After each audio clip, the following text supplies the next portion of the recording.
In this experiment, we are making nylon. First, we will be using sepacoid chloride, which looks something like this. We will be placing this inside pentane. We will also use hexamethylene diamine placed in the water phase for the reaction.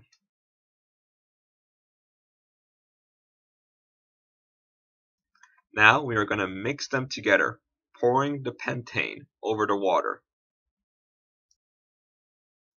You want to pour it slowly, allowing the two phases to remain separate to form an interface between the two phases. You can see the two layers very clearly in the picture. The pentane phase is on top while the water phase is on the bottom. The reaction will occur on the interface. Now I will pull out the nylon formed at the interface. As I keep pulling, a new interface will form, thus allowing more of the reactants to react at the newly formed interface. As long as there is still some reactant, I can continue pulling out more and more nylon out of the beaker.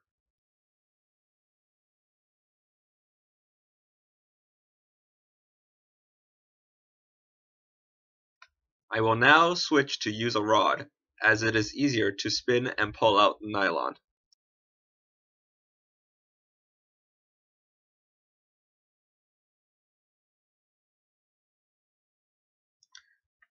This part takes a while, so I will fast forward this portion of the video.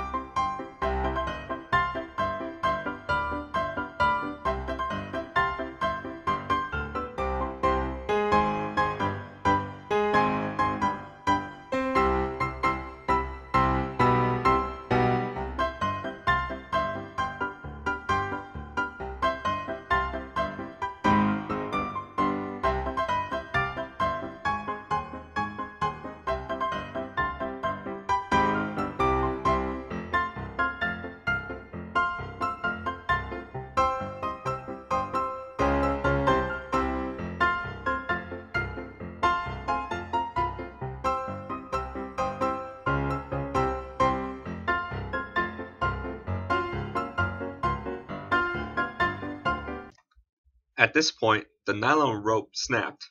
This could be because I was spinning too fast during the process. But you can still see a sizable amount of nylon has been made on the rod. As there is still some reactant left, let us continue pulling out nylon using a second rod.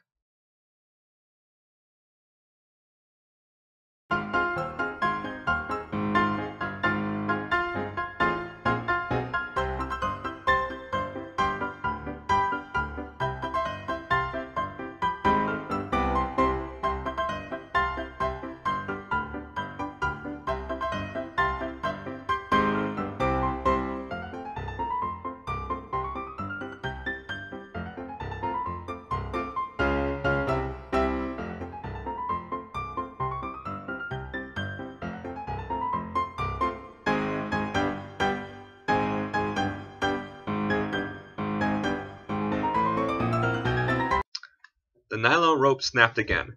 Because we are starting to run out of reactants, and because there is now significantly more water than pentane, the process is not as reactive, and the ropes are thinner as a consequence. Here I finished the last of the reactants with the rope breaking several times in the process.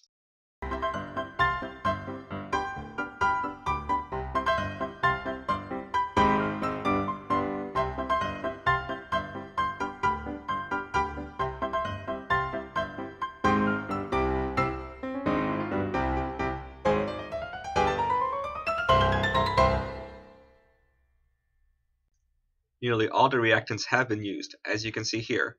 The pentane phase is all gone, leaving with just a water phase. Here is the final result of our nylon rope. Overall, the rope pulling took around 8 minutes.